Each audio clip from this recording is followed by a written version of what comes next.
Sa murang halaga nito, 2024 model, ang totoong bintahan talaga nito, mga 950,000 pataas. Kasi yung nabita namin na 2023 Veloz, nasa 900,000 plus pa. Ito mga boss, fix. Good day mga boss, ayan, magbablog naman tayo dito sa Toyota Veloz. May bago tayo dito ang 2024 model and napakamura lang. Okay, so tara, check natin. Okay guys, yan para sa mga naghahanap dyan ng Toyota Veloz mga boss, meron na tayo ditong bago ng November 15, 2025. Ayan, bagong salang lang to mga boss. Automatic transmission, 2024 model na to. Ayan mga boss, kulay black. Ganda ng mags, makapal pa yung gulong kasi ano lang to, ang mileage nito nasa 22,000 mileage, alam ko. And all original paint, stock, salamin lahat original, yung taillight, yan sa mga mags and gulong, lahat yan stock po. Hanggang dito sa headlights and mga emblem sa plaka, ending to. Ayan, wala yung ka-damage. Ayan, wala siyang history ng bangga or baha. So, pre-scanner dito, pwede kayo magdala mekaniko. So, open test drive naman kami. Pagdating naman dito sa loob mga bossing, and bali push button na to. And naka-power window, malinis yung interior. Manibela, solid, swak. Ayan mga boss, push start. Automatic transmission. Naka-backup camera na rin to. Ayan, malinis yung ceiling. Sa upuan, ayan, naka leather seat sa gitna. Pero start natin.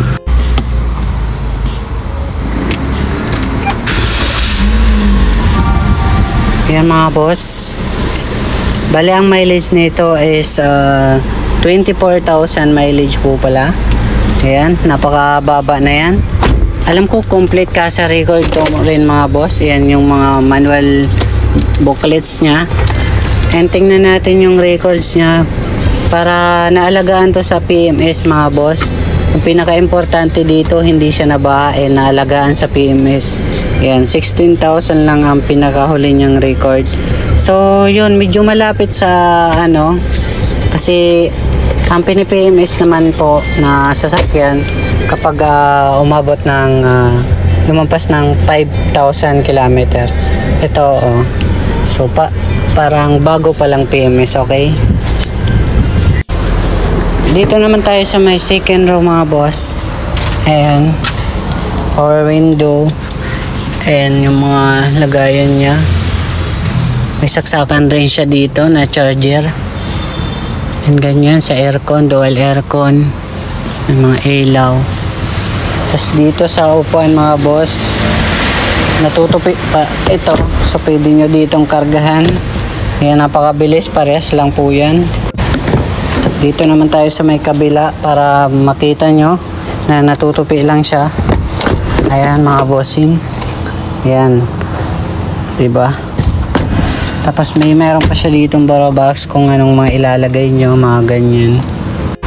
Dito naman tayo mga boss, naka-backup camera na rin siya. Ayan, ending 2.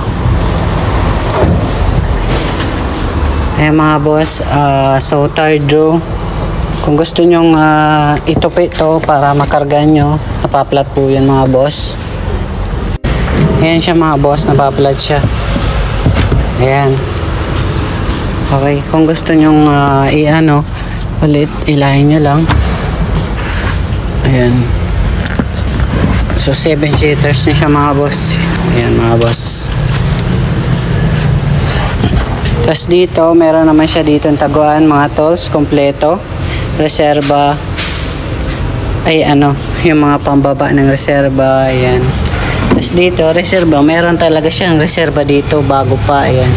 Bago yan mga boss, oh.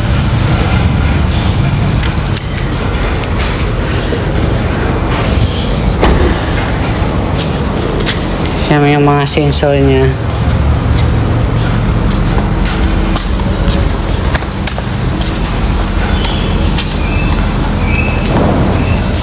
So babanggitin ko yung presyo nito mga boss. Sa murang halaga nito, 2024 model, ang totoong bintahan talaga nito mga 950,000 pataas. Kasi yung nabita namin na 2023 Veloz, nasa 900,000 plus pa.